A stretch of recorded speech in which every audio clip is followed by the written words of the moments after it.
Cette revue de la presse vous est offerte par le ministère camerounais des Transports. Chers conducteurs, l'excès de vitesse ou la vie, il faut choisir. L'inattention, l'imprudence, l'impatience ne vont pas avec le volant. Ceci est un message du ministère des Transports. Bonjour et bienvenue à cette nouvelle édition de la revue de la presse. À la une du quotidien Mutation ce matin, COCAN 2021 au régime sec. À 2 mois de la compétition, les commissions du comité local d'organisation de la Coupe d'Afrique des Nations toujours en attente du budget pour se déployer. L'information, vous la retrouverez ce matin en page 15. On parle en petite une ce matin de Boko Haram et des confessions d'une rescapée. Poulet et dindon également, 200 kg de congelés saisis. À la une du quotidien Le Jour, c'est la panique à Douala suite à l'alerte à la bombe. Le quartier Bonanjo a été bloqué pendant un bout de temps par des forces de défense et de sécurité. En petite une, on parle de répression. La traque des militants du MRC se poursuit. Et puis, Tomaino Damjoya, présidente de l'UDC. Enfin, devoir de mémoire ce matin à la grande une du journal La Nouvelle Expression. 29 octobre 1959, un discours prophétique pour le Cameroun. Dans un plaidoyer historique, Sa Majesté Daniel Kimajou, président de l'Assemblée législative du Cameroun, avait sensibilisé les députés à cette veille de l'indépendance du Cameroun afin qu'ils ne confient pas les pleins pouvoirs à Ahidjo, alors Premier ministre, pour conduire le Cameroun à l'indépendance avec le risque d'hypothéquer son avenir. Le Cameroun, depuis 60 ans, est pris dans ces tourments qu'il avait prévus. Hélas, nous renseigne ce matin La Nouvelle Expression en commentaire. En petite une, on parle de médecine traditionnelle. L'urgence des preuves en débat. Attentat terroriste, alerte à Douala. Dans la région de l'Est, assassinat manqué d'un maire. Au Cameroun, il était une fois Mongo Betty et puis turbulence judiciaire, Kofi Olomide rattrapé. Toutes ces informations et bien d'autres sont à retrouver dans les colonnes du journal La Nouvelle Expression. Le quotidien Singan pour sa part ce matin parle de promotion de l'image du Cameroun autour de la CAN 2021. Périple salutaire de Gongo, titre ce matin le quotidien. Sous l'impulsion du chef de l'État, le ministre d'État, secrétaire général de la présidence de la République, lors de sa tournée d'inspection des infrastructures devant accueillir cette compétition continentale, a donné à voir et fait admirer les réalisations exceptionnelles du Cameroun à la face du monde. Tout en faisant constater leur fonctionnalité, il a surtout boosté la visibilité des capacités organisationnelles de grands événements sportifs de notre pays. Le tri-hebdomadaire du Sahel pour sa part nous renseigne qu'à Gaoundéré, l'aéroport est envahi par les zèbres. À l'extrême nord, un cas de poliomyélite dérivée a été confirmé à Ngolfé. Dans le nord, les délestages freinent des activités économiques. Le quotidien L'économie pour sa part ce matin nous amène dans la région du sud-ouest. Un schéma d'aménagement et de développement se prépare, nous renseigne le journal. Le recrutement des bureaux d'études et groupements devant faire ce travail est en cours selon un communiqué du ministère de l'économie, de la planification et de l'aménagement du territoire. En petite une, on parle de gouvernance, objectif de la cartographie des risques élaborés par le MINEPAD. Exercice budgétaire 2021, le ministère des Finances fixe les dates de l'arrêt des engagements et des ordonnancements sur le budget. Approvisionnement en eau potable, 300 mini-réseaux d'alimentation à construire en milieu rural, nous renseigne également le quotidien L'économie. Toutes ces informations et bien d'autres sont à retrouver dans les colonnes du journal. À la une du quotidien, l'info à chaud, on parle de fédéralisme communautaire. Le journal nous renseigne que Achille Bembe et Cabralibi sont en symbiose. Péage automatique, les problèmes d'expropriation sont au cœur des préoccupations. Première session du conseil de direction centre d'instruction douanière, les contenus des programmes de formation douane transitent au menu. Et puis dans le département du Noun, 4 millions de francs CFA ont été volés au lycée bilingue de Bangoura. Toutes ces informations et bien d'autres sont à retrouver dans les colonnes du quotidien L'Info à chaud.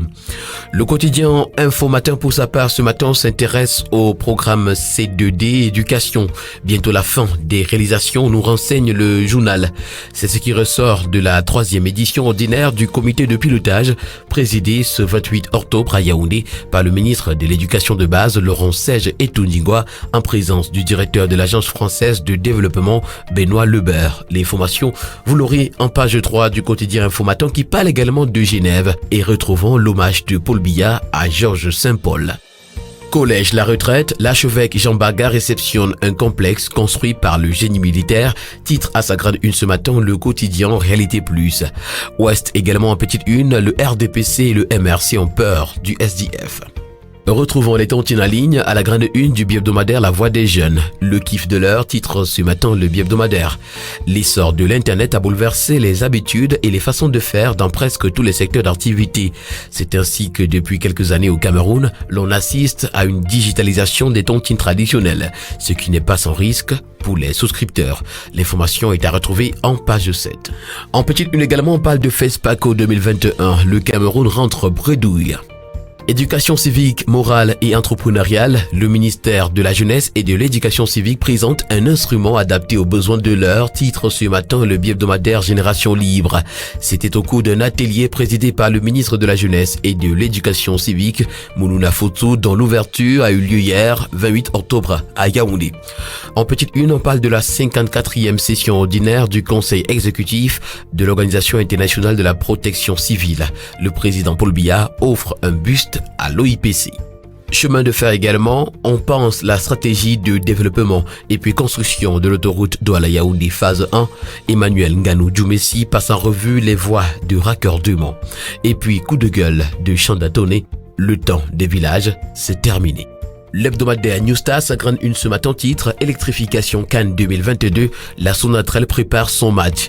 À partir du mois de novembre prochain, la Sonatrel va installer 6 nouveaux transformateurs de 60 MVA et 4 transformateurs de 50 MVA dans les zones stratégiques de Bekoko à Douala, Ngousso à Yaoundé, Bamenda et Bafoussam pour permettre aux populations et aux entreprises de tourner à plein régime pendant ce rendez-vous continental.